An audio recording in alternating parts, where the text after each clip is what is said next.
নমস্কাৰ, মই ৰঞ্জন আৰু ৰঞ্জন কিটচেনলৈ আপোনালোক সকলোকে স্বাগতম জনালোঁ। ৰেষ্টুৰেণ্ট ষ্টাইল চিকেন গ্ৰেভি খাবলৈ যেনেকুৱা সোৱাদ লাগে ন, বনাবলৈ একদম খুব সহজ।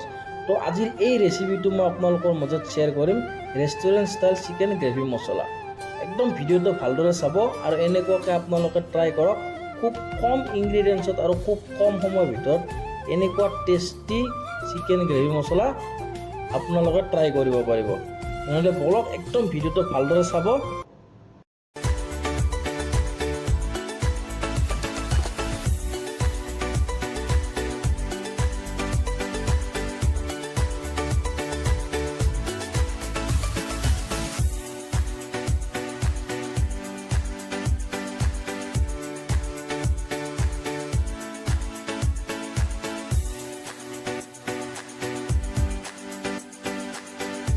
প্ৰথমে মই ইয়াতে লৈছোঁ 4টা মিডিয়াম সাইজৰ টমেটো আৰু 4টা মিডিয়াম সাইজৰ অনিয়ন।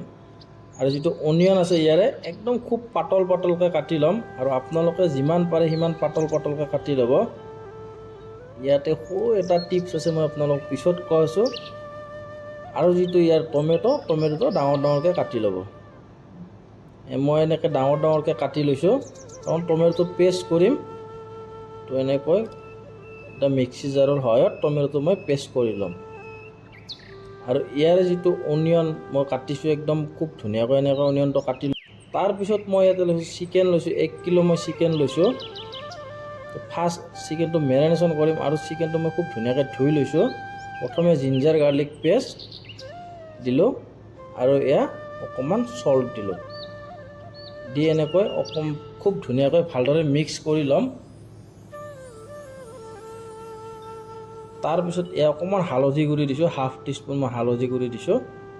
ভিডিঅ'টো একদম ভালদৰে চাব। আজি যিটো মই আপোনালোকৰ মাজত ৰেচিপি শ্বেয়াৰ কৰিম ন, খুব ধুনীয়া আৰু একদম চিম্পুল, কিন্তু ইয়াৰ যিটো সোৱাদ ন, লাজবাব।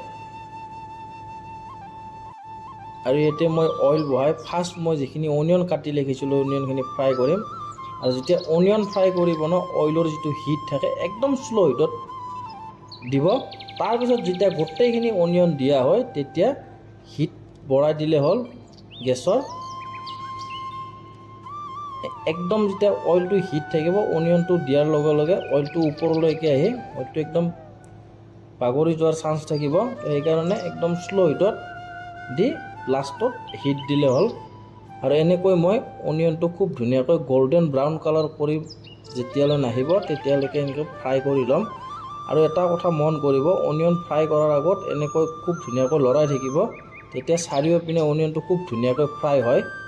আৰু একদম কালাৰলৈকে নাথাকিব, অকণমান ফ্ৰাই হোৱাৰ পিছত উঠোৱাতে মানে খুব ধুনীয়াকৈ ফ্ৰাই হৈয়ে যাব।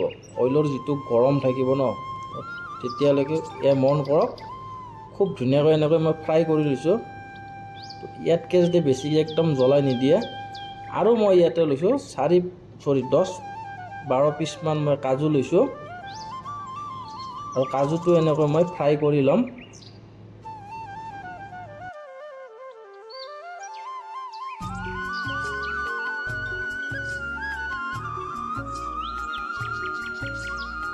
কাজু ফ্ৰাই কৰাৰ সময়তো এনেকৈ লৰাই থাকিব, নহ'লে ছেম অনিয়নৰ নিচিনাকৈ হ'ব। তো এনেকৈ লৰাই থাকিলে খুব ধুনীয়া ফ্ৰাই হয়। দুয়োটা একেলগে মিক্স কৰি লৈ এটা খুব ধুনীয়া পেষ্ট বনাম। তো ইয়াতে মই অইল দিলোঁ, তাৰপিছত দিলোঁ জিৰা, তাৰপিছত দিলোঁ গ্ৰীণ ইলাচি, ডালচেনি, ইয়াত দিলোঁ জাবিত্ৰী আৰু এয়া 3-4টামান লং। আৰু একদম ভালদৰে গৰম হোৱাৰ পিছত এতিয়া দিম মেৰিনেশ্যন কৰি যিখিনি চিকেন ৰাখিছিলোঁ, এইখিনি চিকেন মই ইয়াতে গোটেইখিনি দি দিলোঁ। আৰু এনেকৈ চিকেন বনোৱাৰ পিছত ইয়াৰে যিটো সোৱাদ ন আৰু যিটো ৰিজাল্ট আহিব 100% খুব ধুনীয়া আহিব।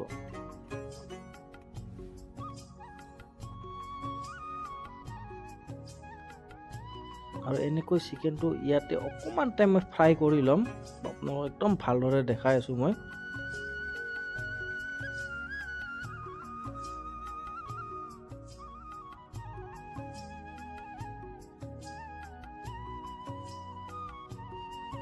পেষ্ট কৰি ল'লোঁ, যিটো অনিয়ন কাজু ফ্ৰাই কৰি লৈছিলোঁ খুব ধুনীয়াকৈ পেষ্ট কৰিছোঁ।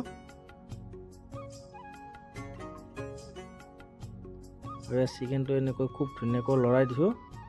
আৰু এয়া মন কৰক যাতে অকণমান টাইম ফ্ৰাই হোৱাৰ পিছত এনেকুৱা যেতিয়া কালাৰ আহিব ন, তো তেতিয়া মানে ইয়াতকৈ বেছি আৰু কুক কৰিব নালাগে।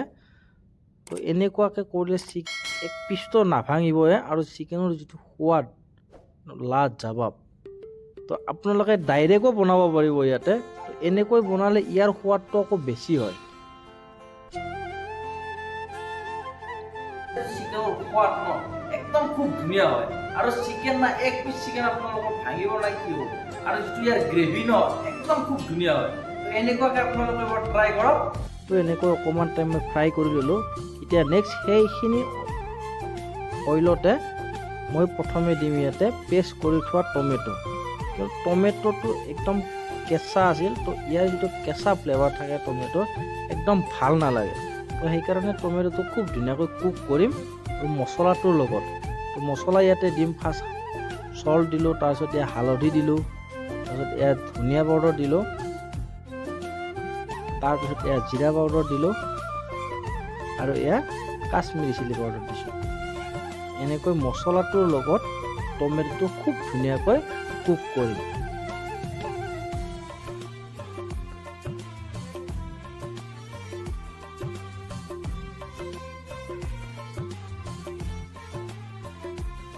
তো এনেকৈ খুব ধুনীয়াকৈ কুক কৰি ল'লোঁ। এতিয়া দিম মই যিখিনি পেষ্ট কৰি ৰাখিছিলোঁ অনিয়ন কাজু, সেইখিনি মই ইয়াতে দি দিলোঁ।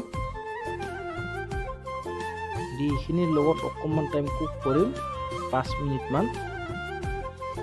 এয়া চব গ্ৰেভিটো খুব ধুনীয়াকৈ মই বনাই লৈছোঁ। আৰু এতিয়া দিলোঁ ইয়াতে চিকেন, গোটেইখিনি মই চিকেন দি দিছোঁ ইয়াতে। আৰু ইয়াৰ যিটো গ্ৰেভি হ'ব ন, মই আপোনালোক কি ক'ব লাজবাব। আপোনালোকে যদি এনেকুৱাকৈ এবাৰ ট্ৰাই কৰে, বাৰ বাৰ আপোনালোকে এনেকুৱাকৈ ট্ৰাই কৰিব চেষ্টা কৰিব। আৰু বেছি ইনগ্ৰিডিয়েণ্টছো নালাগে।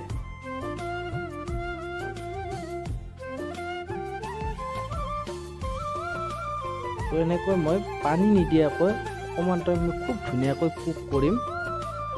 অকণমান টাইম কাৰণে মই ঢাকনি লগাই দিছোঁ। একদম শ্ল' হিটত অকণমান টাইম খুব ধুনীয়াকৈ কুক কৰি ল'ম।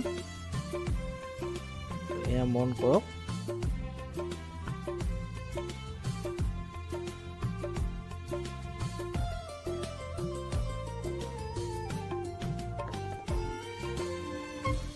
এতিয়া মই ইয়াতে 3-4 কাপমান পানী দিছোঁ। পানীৰ পৰিমাণটো আপোনালোকৰ হিচাপত দিব। একদম যাতে বেছিও পানী নিদিয়ে, বেছি পানী দিলে একদম চিকেন কাৰীৰ নিচিনা হৈ যাব, তো ভাল নালাগিব। তো পানী দিয়াৰ পিছত একদম হাই ফ্লেমত এনেকৈ ঢাকনি লগাই 10-15 মিনিটমান মই খুব ধুনীয়াকৈ কুক কৰিম। আৰু 10-15 মিনিট হোৱাৰ পিছত ইয়াৰ যিটো ৰিজাল্ট আহিছে ন, একদম 100% আহিছে। আৰু ইয়াৰ যিটো চিকেন না এক পিচ চিকেন ভাঙিছে, আৰু ইয়াৰ যিটো কালাৰ ন খুব ধুনীয়া আহিছে। তো আপোনালোকে এনেকৈ ট্ৰাই কৰক। আৰু যদি ভিডিঅ'টো ভাল লাগিছে প্লিজ লাইক কৰিব, কমেণ্ট কৰিব আৰু লগতে চেনেলটো শ্বেয়াৰ কৰি দিব। আৰু মই অকণমান গৰম মছলা দিলোঁ আৰু অকণমান ধনিয়া পাত।